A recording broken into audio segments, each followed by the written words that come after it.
Olá pessoal, mais uma vez gravando vídeo aqui no canal e hoje eu venho apresentar mais uma obra que é lançamento pela Vide Editorial, que é As Principais Correntes do Marxismo, os fundadores do Leszek Kolakowski. Bom, na descrição do vídeo eu vou deixar o link para quem quiser adquirir, na verdade são 3 volumes, né? E vou deixar também um cupom de desconto para ser usado no site da Vide, tá?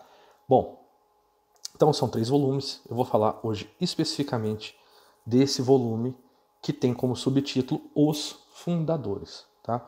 O Leszek Kolakowski era um escritor, filósofo polonês que viveu entre 1927 e 2009. Bom, diferente geralmente das obras que se tem no mercado, quando se fala de marxismo, ele vai fazer uma análise, digamos, profunda e quase exaustiva das principais correntes e das principais ideias. Contudo, ele abrange de tal forma que ele vai partir de escritores que precederam Marx, tá? E aí eu vou falar um pouquinho disso aqui agora mesmo. E também ele vai falar do desenvolvimento dos escritos de Marx, Engels, né, dos materialistas, ao desenvolvimento, por exemplo, que deu Marx a partir de Hegel e dos vários outros que precederam, até chegar na prévia ali do leninismo. Tá? E eu pretendo também fazer depois um vídeo um pouco mais extenso sobre essa obra, lendo ou alguns outros trechos.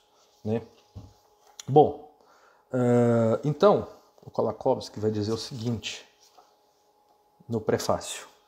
O marxismo foi uma doutrina filosófica ou semifilosófica e uma ideologia política que foi usada pelo Estado comunista como a fonte principal de legitimidade e fé obrigatória.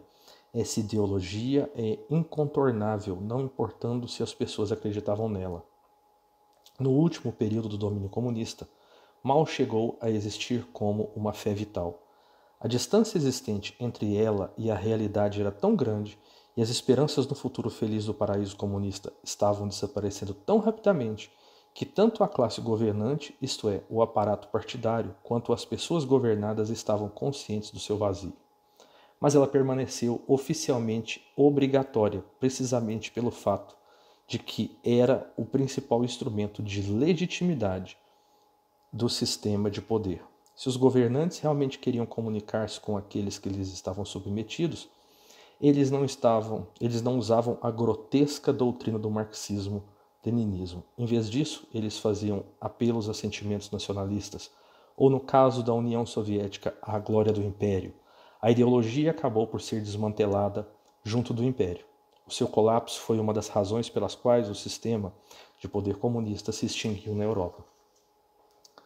As doutrinas filosóficas que desfrutaram por um longo tempo de uma popularidade considerável, e aquilo que se chamava economia filosófica marxista realmente não foi, no sentido atual da palavra, nada senão um sonho filosófico, nunca se extinguem inteiramente. Elas mudam de vocabulário, mas sobrevivem no subsolo da cultura, e embora a miúde sejam pouco visíveis, elas ainda são capazes de atrair as pessoas ou de as aterrorizar. O marxismo pertence à tradição intelectual e à história política dos séculos XIX e XX. Como tal, é obviamente interessante, na companhia das suas pretensões interminavelmente repetidas e frequentemente grotescas de constituir uma teoria científica. Contudo, essa filosofia acarretou algumas consequências práticas que viriam a fazer à humanidade uma infelicidade e um sofrimento indescritíveis. A propriedade privada e o mercado foram abolidos e substituídos pelo planejamento universal e abrangente, um projeto completamente impossível. Perto do fim do século XIX, foi percebido sobretudo por anarquistas que, concebida dessa forma, a doutrina marxista era um projeto para a conversão da sociedade humana num campo de concentração gigantesco. É bem verdade que essa não foi a intenção de Marx, mas foi o efeito inevitável da utopia gloriosa e benevolente que ele criou. Bom, é interessante porque o autor, durante todo esse primeiro volume, ele faz a exposição das doutrinas marxistas de modo bem imparcial. Tá? Ele cita textos inteiros e passagens inteiras por exemplo, de Marx e de Engels, e ele fala assim: eu vou aqui aplicar as interpretações mais benévolas. E aí ele faz a citação do trecho e a sua interpretação.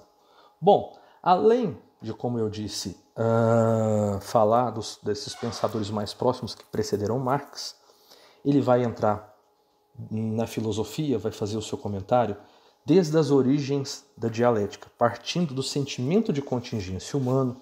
Ele vai passar por Plotino, por exemplo, ele vai falar sobre Plotino e a criação, né?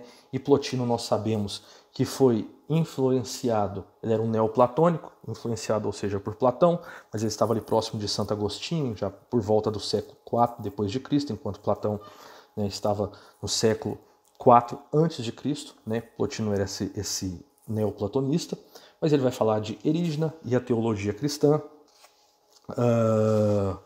Ele vai falar de Mestre Eckhart, também de Nicolau de Cusa. E aí, quando ele entra no hegelianismo, ele vai fazer uma exposição do como Hegel achava que o papel do Estado, por exemplo, a sua intermediação entre os sujeitos, né, e qual era o seu papel. Ele aí vai falar sobre a esquerda hegeliana, David Strauss e a crítica da religião.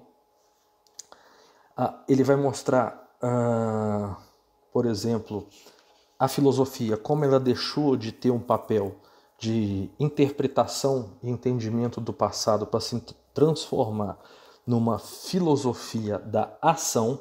E aqui ele vai citar Conde Augusto Ciesowski, por exemplo, e ele vai falar justamente daquele papel que Marx fala que não cabe ao filósofo interpretar, mas transformar a realidade. Ele vai falar de Bruno Bauer e de vários outros, né? Eu pretendo falar Arnold Ruge, o pensamento e o desenvolvimento do pensamento de Marx no tempo. E aí ele fecha o volume falando dos 3 principais temas do marxismo. Ele vai falar do tema romântico, né, como Marx via a questão da reificação da sociedade, que o marxismo restituiria ao ser humano a sua condição de humano, enquanto os meios, né, de trabalho, o trabalho da forma que era visto por ele causava a reificação, ou seja, despersonalizava, ele alienava o ser humano. Então ele vai falar desse caráter romântico, do caráter prometeico faustiano, né? Lembramos que aqui ele está fazendo referência a Prometeu, né, da mitologia grega. Prometeu, que tem uma peça que se chama Prometeu Acorrentado. Prometeu era um titã, né? E quando nós falamos de faustiano, nós estamos falando de Fausto, do Goethe. E ele vai arrematar de como o leninismo vai transformar a filosofia de Marx e Engels, que era uma filosofia social, num aspecto político, instrumentos políticos de transformação, que era algo que, segundo ele, Marx ainda não tinha feito. Então ele vai fazer essa transformação. Ele vai dizer o seguinte: o passo seguinte era o de extrair conclusões práticas e traduzir a promessa na linguagem de um programa político, que é o que Marx não tinha feito. Então ele vai terminar esse volume falando do marxismo como uma fonte para o leninismo. Também no decorrer da obra, ele vai citar as inúmeras interpretações e cita uma pleiade de autores que discordavam entre si em relação à interpretação da própria doutrina marxista. Nós vemos que logo após a morte de Marx já há essa discussão entre o verdadeiro marxismo, enfim. Então, o livro é muito rico para aqueles que têm essa ideia de, independente do posicionamento político, a exposição do Kolakowski, eu vi que ela é ele deixa para fazer os comentários a respeito do marxismo bem ao final do livro. Então ele vai tentar fazer, no decorrer desse desenvolvimento, ele vai observar as interpretações que geralmente são mais aceitas desde Plotino, né, passando pelos anteriores, digamos ali, que estão nos primeiros séculos da era cristã, até chegar no marxismo.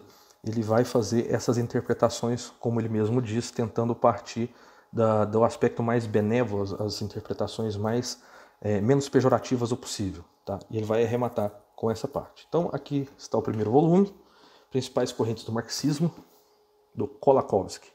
Um abraço e até a próxima.